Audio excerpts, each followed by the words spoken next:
Hello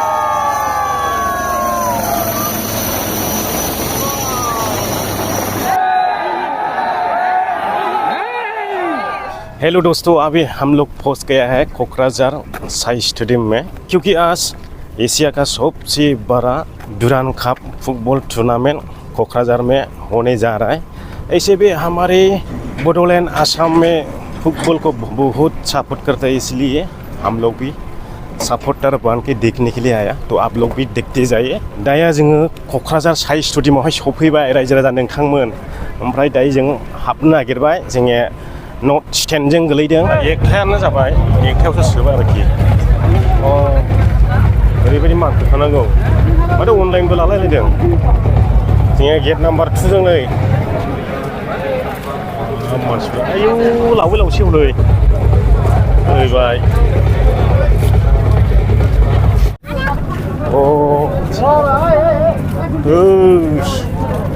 हाबबो जेनेबा जोंबो नै सिनायनायखौसो नेखादोरा जों। ओरैहाय टिकेट सिख्लांजोबबाय। लाइना बेसे लामासो मोनहैबाय। हाबजेनबाय अब्ला जों स्टेडियामसिम ओमफ्राय ओरैहाय टिकेट चेक खालामग्राखौ मोनाखै नै दाबो। नोंनाथ' थाखो टिभि दंमोन। है आं जाखा थांफुखौनो।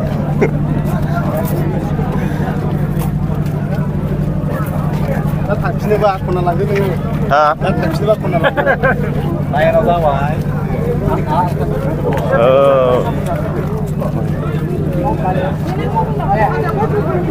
बाथौनो मोनबाय आरोबानो लाइन थानो गबाय। सिनायनाय मानसि फैला हांगौ होननासो नेना दंखायोमोन आं लाइनावहाय। नों फैनायखाय थ्रोब बारसनबाय ओमफ्राय। दस्राफ्रा जेबो होनो हायाना, थारमाने गय लायनाय मालानो। ओरैबायदि बिहिर जोंनिया जायगा सोलायनांबाय। ओरैसो फैदोंमोन जों, ओमफ्राय जोङो ओरैसो लायना लागा टिकेट चेक खालामगासिनो मोनबाय। अब्ला जोंनिया बोरैथो नट ना बोरैथो? औ बेजों ने जोंनिया नटसो ओरैसो गोजौआवसो थाहैनांगौनो। स्टेडियाम फैबाय, बेयावनो गेलेगोन जाहैबाय। दासो सोगासिनो दं, जोबथा लाइन दंखायो बाहेरायावहाय। ओमफ्राय जों फैग्रोबाय। जोंनिया बैसिना न'ना बैसो जागोन। आरो गिदिंलाबायनोसै। बै VIP फोरनि जाहैबाय हनै आराम बिसिनासो मालाय कालसार प्रग्राम जासिगोन।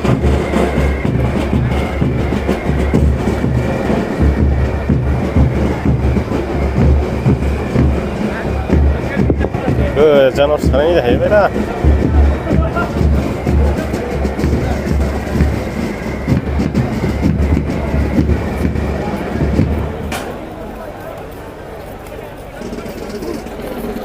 सान्दुं दोबैहांबाय एसे। दा पाब्लिकफ्रा जाहांबाय आरो सिङाव एब्रेना दंजोबोमोन।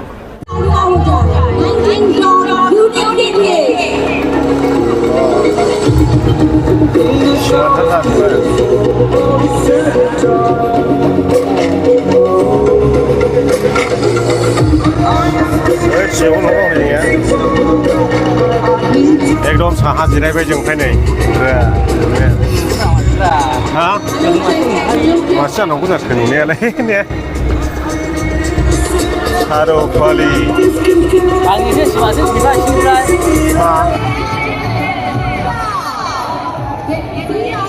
सिनायहरनो नागिरनाया नै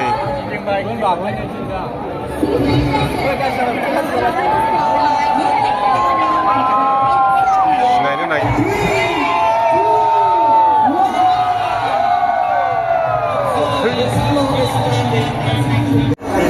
केरासिन लायगासिनो दासो केरासिन फैगासिनो। बे बारलायसिगोन बैयो। बे बारलायसिगोन।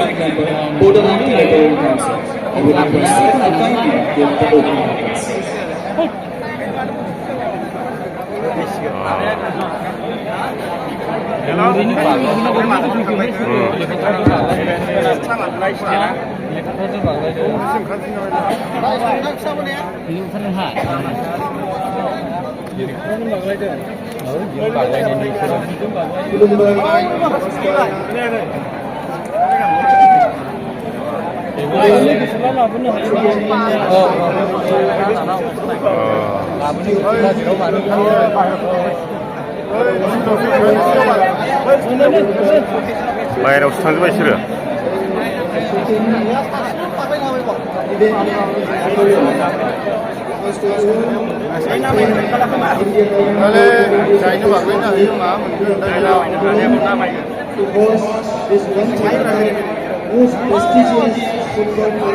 Kausi Delai means laughter, and Delai refers to the dress that they wear, a traditional dance form from Bodo in Assam, featuring images from expressing their conflict. बर'नि खालार बायथा बेरखांजोबखायो खयस'जन दङलै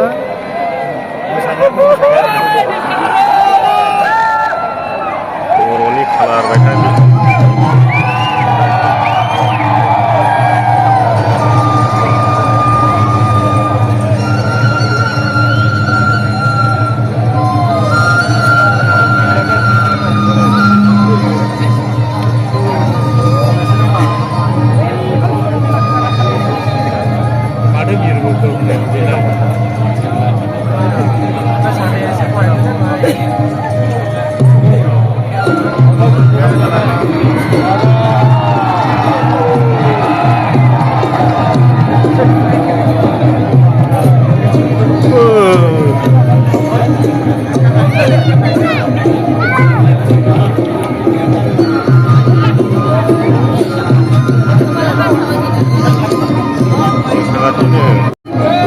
बर'नि खालार बायथाय बेरखांजोबखायो दाउस्रि देलाय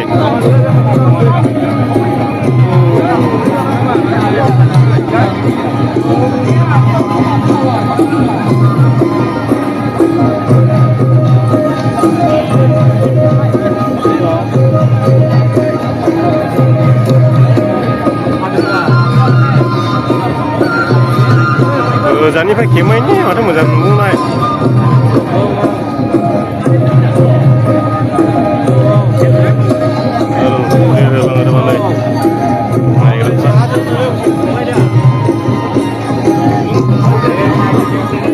बिसिनो साथा हमनो मोनजोबदों नै ओमफ्राय माखासे सोआखै साथाखौनो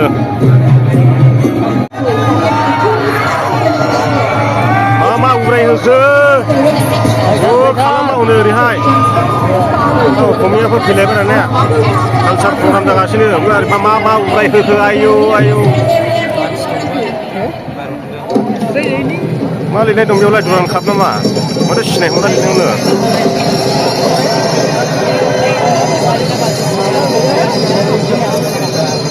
बे प्लेयारफ्राबो ओंखारबाय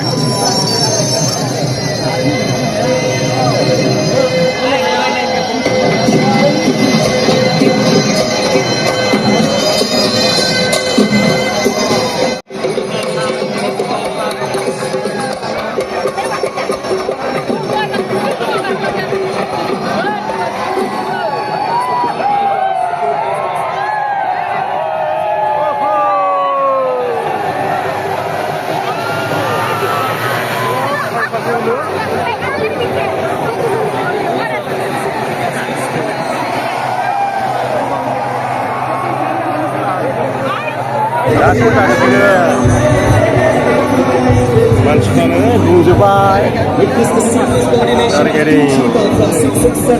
मा हेलिकप्टार फैगासिनो हनै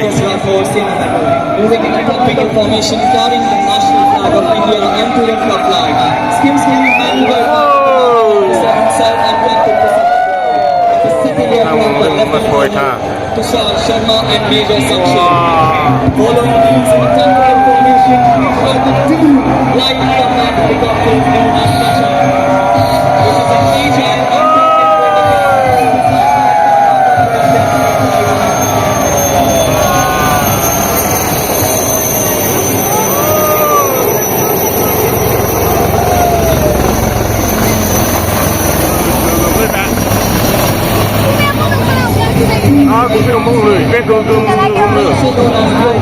leading aircraft is piloted by the helicopter.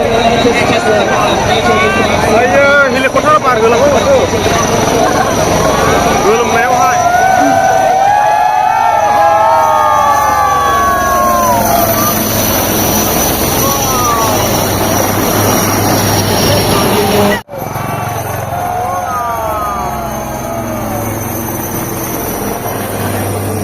ओरैबायदि बरथिकसै जिरायनो जायगा गैया थोरसो-लखासो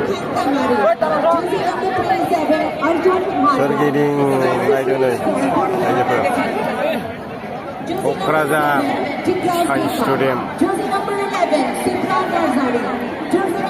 ओमफ्राय जोंनि क्लास अखा हाबाय होख्रावजोब्बाय नै अखा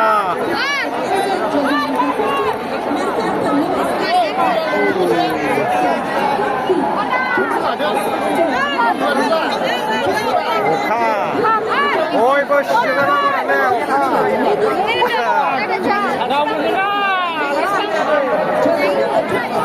मा बुस्थु लाबोहो बार्गार फानफैदों बार्गार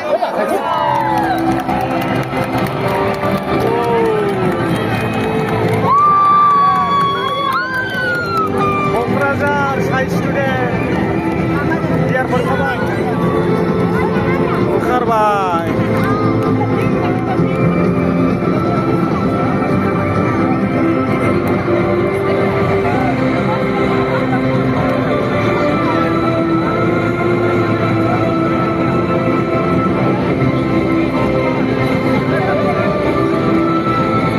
दान्दिसे थिगखा अखा हाबाय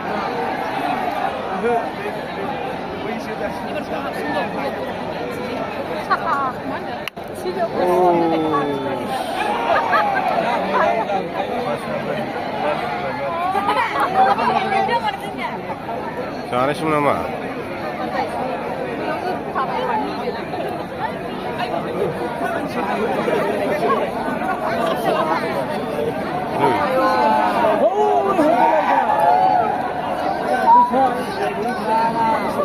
अखाया दान्दिसे ओरैबायदि जुब हाबाय सिबो थिंग्रिखांला गासैबो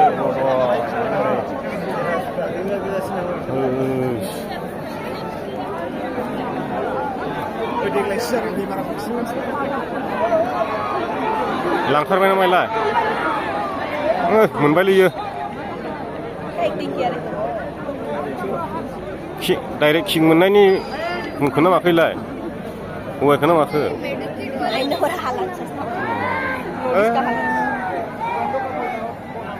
डाइरेक्ट किं मोननायनि थगायखौनो माखो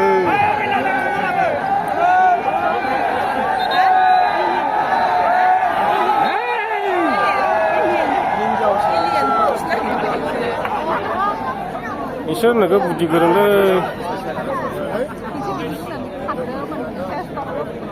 कर्नाल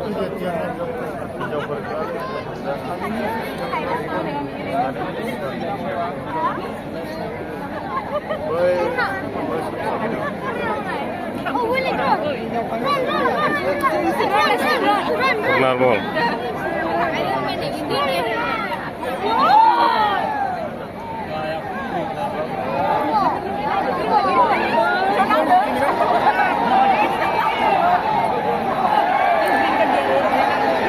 जोफानायखौ मानो जोफिनलायनांगौ जाखो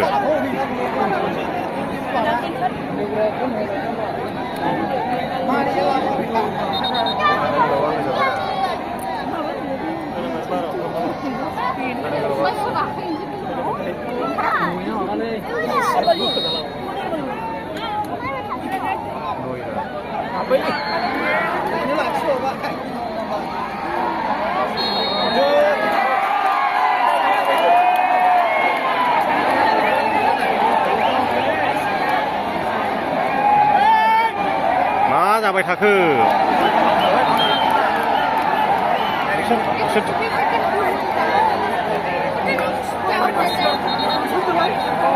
बेगदार खरनि बाहेरायावसो मोनसे डाइरेक्ट मोननांगौ जाखो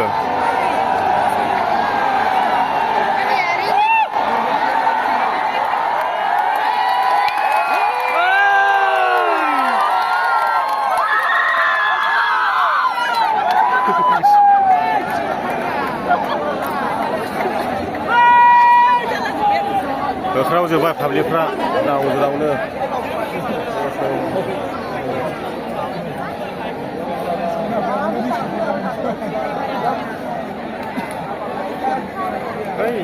एसे गोग्लैफाखायोलै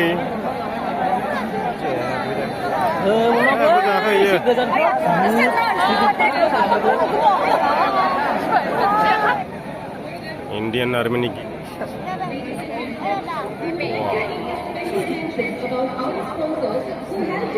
खय मिनिट जिरायहैगोन जाखो टिफिन जाबाय दायो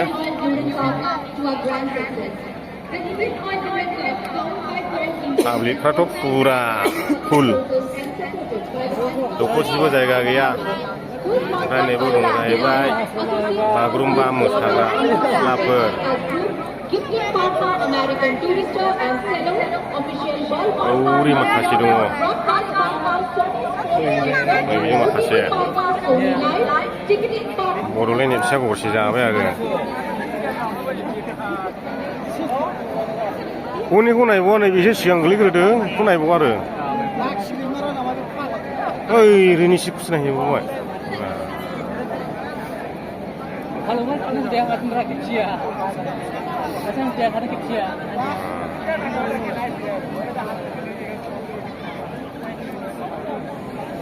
आलि गोलैनाय उन्दुनानै थानायल' माथो पाब्लिकनासो बुंजासे बड'लेण्ड एबसुनि बल खेला जानाल' पाब्लिकना बुंजोबखायो स्टेडियामा नङाबा दाय दस्रा गेम बायथाय नायखा मानसिफोरनिब्ला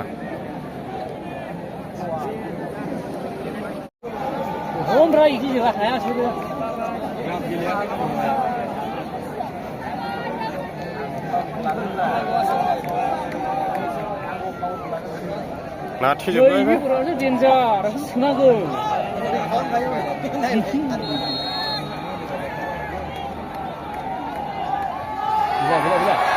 आयै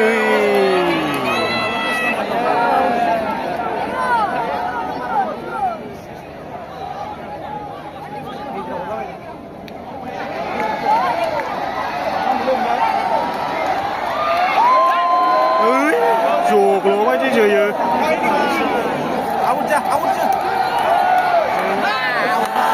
आउट माथो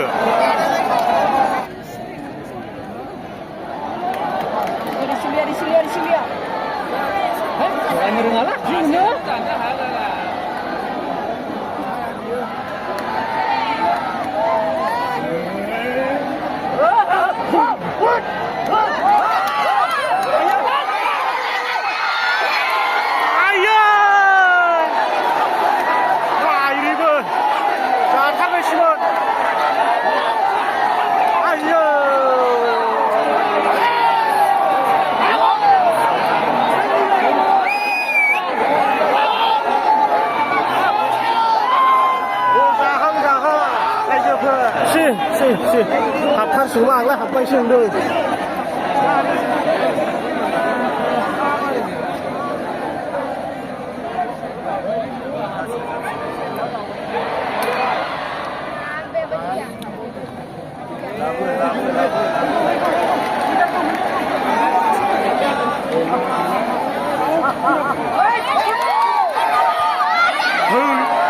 बल नायग्राफ्रा गासिनबो गसंजोब्बाय नै बड'लेण्ड एबसुआ गरनै जाबाय ओइ उन स्क्रिनाव नायदो नायग्राफ्रा मिथिखागौ जोंबो थांनोसो गोसो जाबाय मोजां मोजां जोग्राफ्राखौनो सोआ बल सोग्रा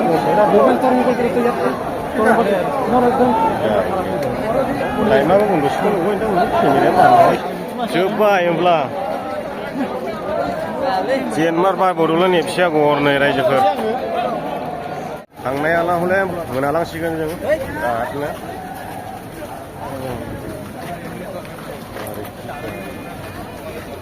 दहाय जों बैजोंसो हाबदोंमोन नालाय दा बेजों ओंखारनायसै आरो